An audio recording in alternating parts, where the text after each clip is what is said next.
রাজাকারের বাচ্চারা, আমি ফজলুর রহমান প্রথম বলছি বাংলাদেশে রাজনীতিবিদের মধ্যে, এই আলবদরের বাচ্চারা এখনো কিন্তু ফজলুর রহমানরা জীবিত আছে, মুক্তিযোদ্ধারা জীবিত। সাবধান কথা বলবা, মুক্তিযুদ্ধ যারা মানো না তারা এই দেশ থেকে চলে যাও, খুব ক্লিয়ার। কারণ মুক্তিযুদ্ধের মাধ্যমে দেশটা বাংলাদেশ হয়েছে। এখন আবার দেখা যাচ্ছে আপনি যে বলছেন যে আমার মনে হয় আমাদের নেতা জনাব ফখরুল ইসলাম আলমগীর, ওই যে পাকিস্তানে 2টা ঘটনা হয়েছে কিছুদিন আগে, লস্করি তৈয়বার যে প্রধান তিনি বলছেন যে আমরা 5ই আগস্টের আন্দোলনে এই ধরনের ঘটনা ঘটাইছি যে যাতে আমরা 71-এর পরাজয়ের প্রতিশোধ নিতে পারি। জি। আর গত কয়েকদিন আগে একজন মহিলা পাকিস্তানের একটা বিখ্যাত পত্রিকায় লেখছে যে Bangladesh will return again two Pakistan.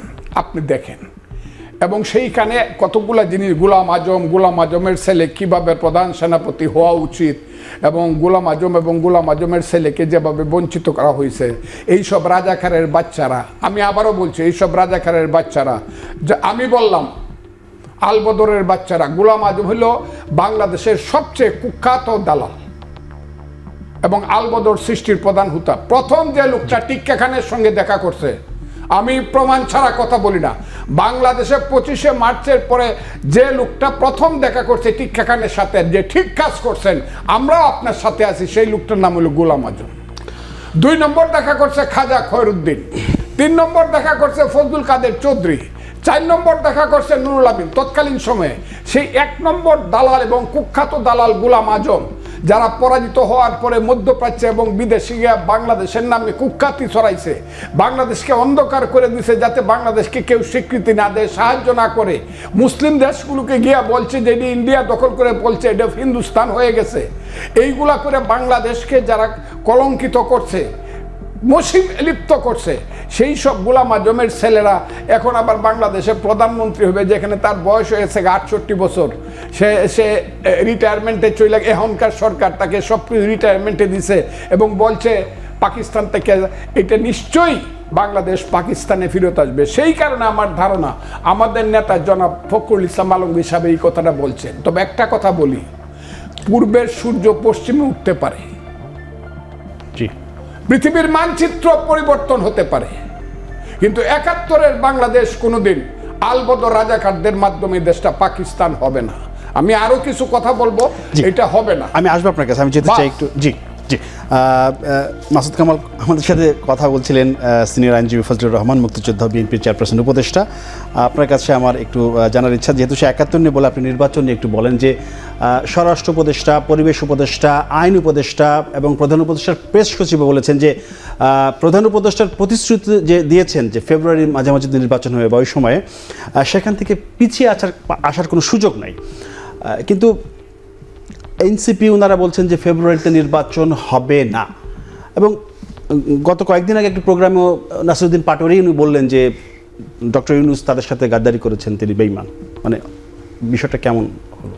না, একটা জিনিস কি আমি বলি আপনাকে, প্রধান উপদেষ্টা কিন্তু এই প্রথমবার গত 5 তারিখে বললেন, জাতির উদ্দেশ্যেই বলছেন যে নির্বাচন ফেব্রুয়ারিতে হবে। তারপরে ওনার অফিস থেকে নির্বাচন কমিশনকে চিঠি দেওয়া হয়েছে, নির্বাচন কমিশনও তাদের কাজকর্ম করছে, তারা বলছে এই সপ্তাহের মধ্যে তারা নির্বাচনের রোডম্যাপ ঘোষণা করবে। তো নির্বাচন ফেব্রুয়ারিতে হবে, এর মানে এটাকে সাপোর্ট করার জন্য যা যা ঘটনা ঘটা দরকার সবই কিন্তু একের পর এক ঘটতেছে। কিন্তু তারপরেও দেখেন মানুষের মধ্যে কিন্তু একটা চিন্তা, একটা প্রশ্ন কিন্তু রয়েই গেছে। আমি জানি না আপনার অভিজ্ঞতা আছে কিনা, আমার সঙ্গে যখন কারো দেখা হয় তারা প্রথমে জিজ্ঞাসা করে, ভাই নির্বাচন কি আসলেই হবে? না, এই অভিজ্ঞতা আছে আমার। আপনার আছে? তাহলে এখন কথা হলো, ডক্টর ইউনূসের মতো ব্যক্তি উনি জাতির উদ্দেশ্যে বলেছেন, কিন্তু এটা তো এমন না যে ওয়ান টু ওয়ান আলাপ করতে বলছেন, জাতির উদ্দেশ্যে উনি একটা ভাষণ দিয়েছেন। তারপরেও মানুষ তার উপর আস্থা রাখতে পারছে না কেন? আপনি এই পয়েন্টটা খেলে ভাবেন একবার। তার মানে উনি গত 1 বছরে এমন কিছু করেছেন, এমন কিছু দেখিয়েছেন যে ওনার মুখের কথাও এখন মানুষ বিশ্বাস করে না। নাহলে তো মানুষ এই প্রশ্নটা করতো না। আচ্ছা, এই প্রশ্নটা কেন করছে? এখন ডক্টর ইউনূসকে ভাবতে হবে যে আমি কি করেছি, আমি কি এমন কাজ করলাম যে আমার কথা মানুষ বিশ্বাস করে না। কে এখন কি করলে বিশ্বাস করবে? এই প্রশ্নটা কিন্তু আসতেছে এখন। দেখেন এনসিপি কেন ওনাকে গাদ্দার বলতেছে, এনসিপি কেন ওনার সম্পর্কে এমন সব শব্দ ব্যবহার করছে, যে শব্দগুলো ব্যবহার করাটা আমি ভাবতেই পারি না, করছে তো সেটাই। জি, এর কারণটা কি? এর কারণটা খুব সহজ, কিন্তু যে উনি এনসিপির উপর আস্থা রাখছিলেন যে এনসিপি হয়তো ওনাকে একটা জায়গায় নিয়ে যাবে। এনসিপি তো ওনারই দল, উনিই বলছেন বিভিন্ন জায়গায় ইন্টারভিউতে সরাসরি বলছেন যে উনি এদেরকে বলছেন একটা পলিটিক্যাল পার্টি করতে, আর একটা পলিটিক্যাল পার্টি করছে। করার পর এখন এনসিপির যে ইমেজ, এই ইমেজের কারণে উনি এখন আতঙ্কিত বোধ করছেন ডক্টর ইউনূস নিজে, যে এরা তো আমাকে আপনার একটা সেফ এক্সিটের ব্যবস্থা করে দিতে পারবে না। এটা উনি বুঝতে পেরেছেন, বুঝে উনি এনসিপির উপর যে মাথায় ওনার হাতটা ছিল, হাতটাকে সরাই নিছে। তো এনসিপি হাত সরাই নেওয়াতে এনসিপি খুব মানে হয়ে গেছে, তার পাজলড হয়ে গেছে যে একদিন তো আমি ওনার সাপোর্ট পাইছি গভর্নমেন্টের। এখন যদি গভর্নমেন্ট আমার রেখে বিএনপির কাছে যায়, এখন যদি মনে করেন এই গভর্নমেন্ট, শুনেন একটা গভর্নমেন্ট তো 1 বছর ছিল, তারা তো খুব অসাধারণ ভালো কাজ করছে, মানুষ তার মানে বিভিন্ন রাস্তার মাথায় মূর্তি বানিয়ে রাখবে, তা তো আর না। ওনাদের অনেক কর্মকাণ্ড নিয়ে কিন্তু মানুষের মধ্যে বিতর্ক আছে। তো এই ধরনের গভর্নমেন্ট কিন্তু সবসময় চায় একটা সেফ এক্সিট, চায় যে আমি যখন চলে যাব তারপরে কি আমি দেশেই থাকবো নাকি বাইরে থাকবো। যদি দেশে থাকি আমাকে কে থাকতে দেবে, বাইরে যাবো আমাকে এয়ারপোর্টে আটকাবে।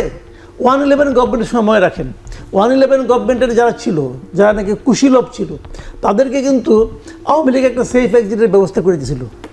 আচ্ছা, এখন হয়তো এই গভর্নমেন্টও চিন্তা করতেছে তা আমাকে কে দিবে। এখন সেই জন্য উনি একটু বিএনপির দিকে ইনক্লাইন্ড হয়েছে আর কি, বিএনপির ঘাটে মানে নৌকা ভিড়াইছে। এটা আবার এনসিপি সহ্য হচ্ছে না। আর এনসিপি তাদের যে বয়সজনিত সমস্যা যেটা একটা আছে, একটা সমালোচনা আছে, সেটা হচ্ছে যে সরকার মবই ঠেকাইতে পারে না, সেই সরকার নির্বাচনের দিন, ভোটের দিন মব ঠেকাবে কিভাবে? শুনেন, মব ঠেকাতে পারে না কথাটা অন্যভাবে বলেন। আচ্ছা, আসলে সরকারকে মব ঠেকাতে চেয়েছিল, সরকারকে কখনো মব ঠেকাতে চেয়েছিল? আপনি এই কথাটা আমার বলেন। আমি আপনার সর্বশেষ ঘটনাটা বলি।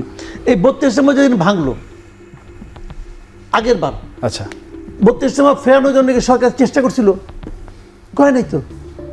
মবে বাংলাদেশে মব আগে 5 থেকে 8 আগস্ট ওই সময়ের কথা বাদ রাখেন, এরপরে তো আপনার সংগঠিত মব তো শুরু হলো 32 নম্বর ভাঙা দিয়া। সরকার মব ফেরানোর চেষ্টা করে নাই।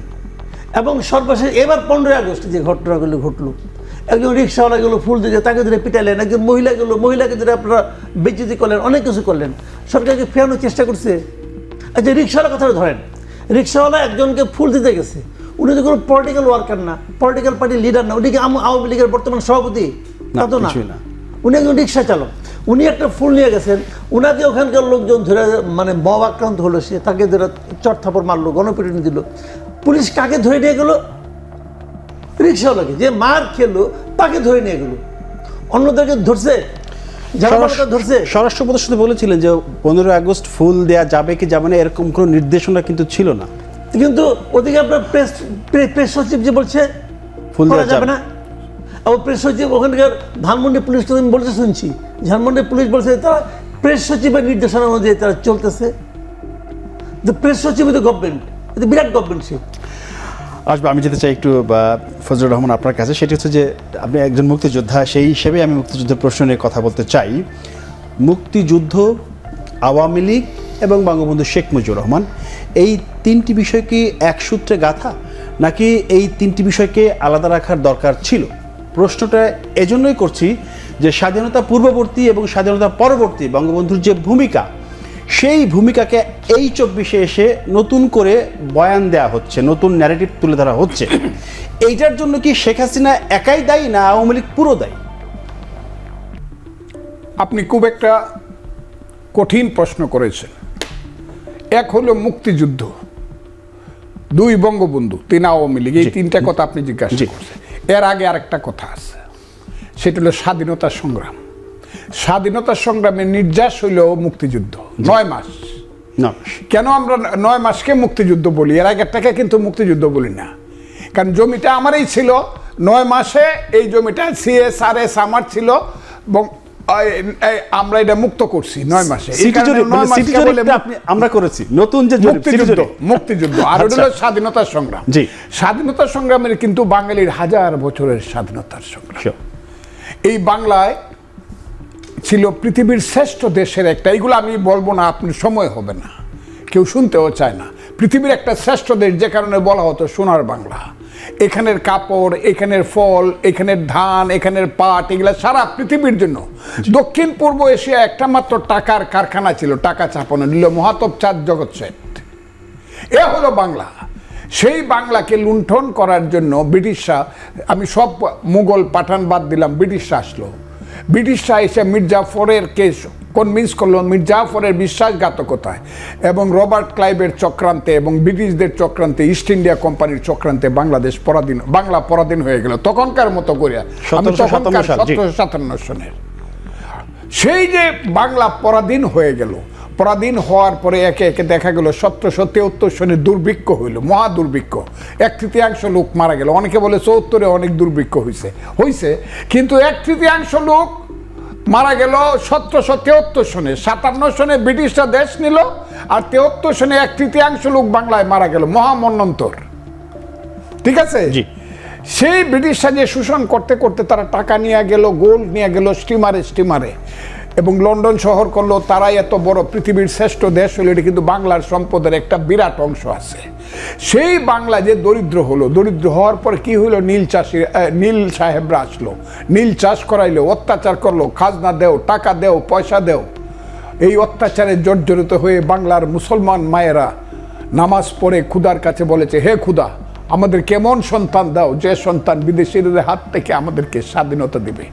বাংলার হিন্দু মায়েরা সন্ধ্যাবেলায় তুলসী তলায় গিয়ে ভগবানের কাছে প্রদীপ জ্বালিয়ে বলেছে, হে ভগবান, আমাদেরকে এমন অমৃতের সন্তান দাও, যে সন্তান আমাদেরকে স্বাধীনতা দিব। বিদেশিদের অত্যাচারে আমাদের মায়েরা বোনেরা সারা জীবন বলেছে, ছেলে ঘুমালো, পাড়া জোড়ালো, বর্গিয়ে দেশে, বুলবুলিতে ধান খেয়েছে, খাজনা দেব কিসে। এই নারায়ণগঞ্জ পর্যন্ত আসতো বর্গিরা, ওই বার্মিজ যাদেরকে এখন আমরা কি বলি বার্মা, এদেরকে তারা নারায়ণগঞ্জ পর্যন্ত নৌকা নিয়ে এসে ধান কাটতে নিয়ে যেত, মেয়েদেরকে ধরে নেয়। এগুলো পড়েন, সোনারগাঁও যখন রাজধানী ছিল। সেই যে বাঙালি জাতি, সেই বাঙালি জাতির মুক্তি সংগ্রামের পরতে পরতে অনেকেই নেতৃত্ব দিছে, কিন্তু শেষ নেতৃত্বটা যিনি দিছেন, মুক্তি সংগ্রামের শেষ খেলার যে ক্যাপ্টেন, যেখানে বাঙালি জয়লাভ করলো, ওয়ার্ল্ড কাপ পাইলো, শেষ খেলার ক্যাপ্টেনের নাম হলো শেখ মুজিবুর রহমান। এটা যদি কেউ স্বীকার না করে, সে ইতিহাস মানে না, অথবা সে শেখ মুজিবুর রহমান বা তার প্রতি তাদের জিজ্ঞাসা আছে। কিন্তু মুক্তিযুদ্ধের ফাইনাল খেলার ক্যাপ্টেনের নাম শেখ মুজিবুর রহমান। আমি বিএনপি করে কথাটা এই কারণে বলতেছি যে আমি কথাটা 3 বার বলছি আমাদের নেত্রী, দেশনেত্রী খালেদা জিয়ার সামনে। ওই ইঞ্জিনিয়ার্সে যখন 16ই ডিসেম্বরে বিজয় দিবস পালন করে, আমি প্রধান বক্তা, উনি প্রধান অতিথি, আমি বলছি, আমার কথাটা শোনেন আপনি। আর রাজনৈতিক নেতাদের মধ্যে মৌলানা ভাসানী, তারও আগে শেরে বাংলাকে ফজলুল হক হুসেন শহীদ, কিন্তু মৌলানা ভাসানী ডাইরেক্ট মুক্তিযুদ্ধের নেতাদের একজন, এমনকি বঙ্গবন্ধুর মাথার উপরে থেকে 57 সন থেকে এই কথাটা বইলা, কিন্তু লিডার ছিল পরবর্তী বঙ্গবন্ধু। আর যখন মুক্তিযুদ্ধ শুরু হইল, তখন সেনাবাহিনী প্রথম দিন বাংলার সেনাবাহিনী যুদ্ধ শুরু করলো।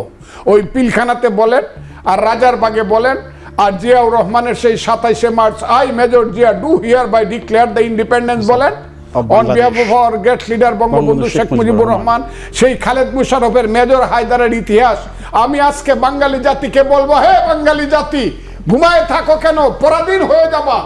আমি বলবো, হে বাঙালি জাতি, তোমাদেরকে আমি হাত জোর করে অনুরোধ করি, ঘুম থেকে উঠিয়া ফজরের যখন আসসালাতু খায়রুম মিনান নাওম আযান পড়বে, তখন তুমি নামাজে যাও, কোরআন শরীফ পড়ো, তারপরে ঘরের মধ্যে মুক্তিযুদ্ধের গানটা বাজাও। তীরহারাই এই ঢেউর সাগর পাড়ি দিব রে, পথের ক্লান্তি ভুলে স্নেহ বরা কোলে তবু মা গো, বলো কবে শীতল হব, কত দূর আর কত দূর বলো মা, বাংলার সন্তান চলো সমানে সমান। আমি কালকে মেজর হায়দার বীরুত্তম যে 35,000 মুক্তিযোদ্ধা তৈরি করেছিল, ঢাকা সহ কুমিল্লা সহ সমস্ত এলাকাতে, যে সবচেয়ে বড় লিড করেছে খালেদ মুশারফের নেতৃত্বে, মেজর হায়দারের সেই দুর্ভাগ্যজনক ইতিহাস পড়ে আমার চোখের পানি আসতেছে। আমি সবাইকে বলবো, বাংলাদেশের যত মুক্তিযুদ্ধের বই যে এলাকাতে হয়েছে, আবার পড়েন আপনারা। আর আজকের প্রজন্মকে আমি, হে বাবারা, হে আমার ছেলেরা, নাতিরা, তোমরা মুক্তিযুদ্ধের বই পড়ে দেখো। এত বড় ইতিহাস শুধু বাঙালি জাতি না, পৃথিবীর কোন জাতির ইতিহাসে 9 মাসে এত যুদ্ধ, এত রক্ত কোনোদিন হয় নাই যেটা মুক্তিযুদ্ধ হয়েছে। এখন এই আলবদর রাজাকারের বাচ্চারা বলবে দেশে কিছুই হয় নাই, আর আমরা বলবো হা হা হা, আলবদর রাজাকারের বাচ্চাদের স্লোগান দিব।